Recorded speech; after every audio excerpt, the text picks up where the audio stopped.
Our firm decision is to work from this focus center. One man died for everyone, but puts everyone in the same boat. He included everyone in this death so that everyone could also be included in his life, a resurrection life, a far better life than people ever lived on their own. Because of this decision, we don't evaluate people by what they have or how they look. We looked at the Messiah that way once and got it all wrong. Now we look inside, and what we see is that anyone united with the Messiah is a fresh new start, is created new. The old life is gone, a new life begins. Look at it. All this comes from the God who settled the relationship between us and him, and then called us to settle our relationships with each other. God put the world square for himself through the Messiah, giving the world a fresh start by offering forgiveness of sins. God has given us the task of telling everyone what he is doing. We're Christ's representatives. God uses us to persuade men and women to drop their differences and enter into God's work of making things work between them. We're speaking for Christ himself now. Become friends with Christ. He's already a friend with you. So here, like I said, God in the beginning created all of us to be equal. And because we're equal, God gives us all the opportunity, everyone the opportunity to know him and accept his love. And right here it says that when we accept him as a Savior and as our God, we have the opportunity to start anew. We can take away, we can forget about what we were in the past, all the bad things that happened, and all the things that we did that were wrong, because God forgives us everything. And from then on, that point in life, you're able to start a new life, a new direction that's full of light and full of forgiveness and love, and just full of understanding, and like your life can just totally change. And God teaches us here that even though the society teaches us to evaluate, to be judgmental, in the Bible it's just not, it's totally opposite. We don't evaluate people by what they have or how they look. We totally look on the inside of what the true heart really speaks of, because everything we do and say really does come from the heart, and our true intentions are from the heart. So, yeah, that was like community gospel. And then Romans 12, therefore I urge you, brothers, in view of God's mercy, to offer your bodies as living sacrifices, holy and pleasing to God. This is your spiritual act of worship. Do not conform any longer to the pattern of this world, but be transformed by the renewing of your mind. Then you'll be able to test and approve what God's will is, his good, pleasing, and perfect will. For by the grace given me, I say to every one of you, do not think of yourself more highly than you ought, but rather think of yourself with sober judgment, in accordance with the measure of faith God has given you. So here again.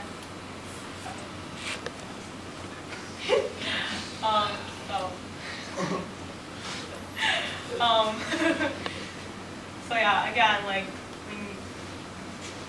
when you become a believer, your bodies, you submit your body to God. You truly become God's. Yeah. So sorry, lots of words.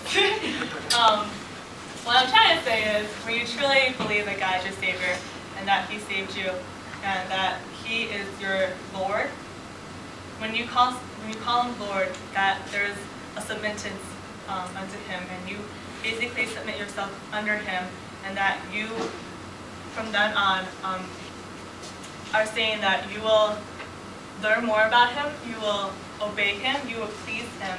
And since God created you, I mean, you belong to Him and He belongs to you. So, I mean, in this sense, your body is seriously a living temple for Him.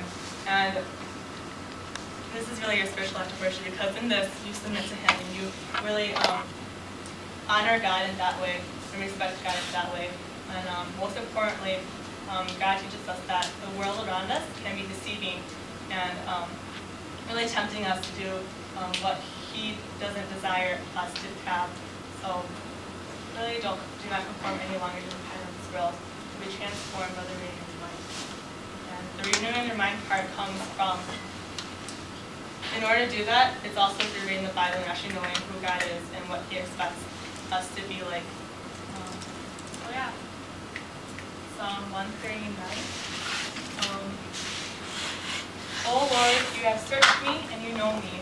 You know when I sit and when I rise. You perceive my thoughts from afar. You discern my going out and my lying down. You are familiar with all my ways. Before a word is on my tongue, you know it completely, O Lord. You hem me in behind and before. You have laid your hand upon me. Such knowledge is too wonderful for me, too lofty for me to attain. For you created my inmost being, you knit me together in my mother's womb. I praise you because I am fearfully and wonderfully made. Your works are wonderful, I know that full well. My frame was not hidden from you when I was made in the secret place. When I was woven together in the dust of the earth, your eyes saw my unformed body. All the days ordained for me were written in your book before one of them came to be. So in this passage, you learn that God actually knows you more than you know yourself, more than anyone knows you. And because God is timeless, like He actually already knew what was going to happen in your life, what the things that you were going to choose to do, the things that you were going to say and stuff. And so with this, I conclude that if you really are searching for your identity, you're struggling to find your identity, you really need to seek God first, because if He knows you already from before time began, before you were even born, He really is the answer to your questions. Because if you search Him, He'll tell you. He'll provide understanding for you. He'll really help you with the struggles that you have. And because I'm Asian American, I can only tell you that there's a book out there called Invitation to Lead. It talks about being Asian American and the things that you might most likely struggle with. And yeah, so identity is something that we'll definitely struggle through our whole life as our identity will change. If you have questions that you want to be answered or you want to help, I truly stress that you really seek God first. Pray about it, because prayers are answered so boldly when you really mean it in genuine heart. And so yeah, I'll tell you about my identity. So like I said, if you're a Christian, the first thing you should identify yourself as is Christian, having the faith and knowing that God is with you and that you're supposed to be Christ-like. And I'm not saying it's easy, it sure isn't easy. But yeah, so being Christian would be the first thing that I'll define myself as. Second is being Asian and American. So my whole life, I mean, it's pretty obvious that I'm Asian.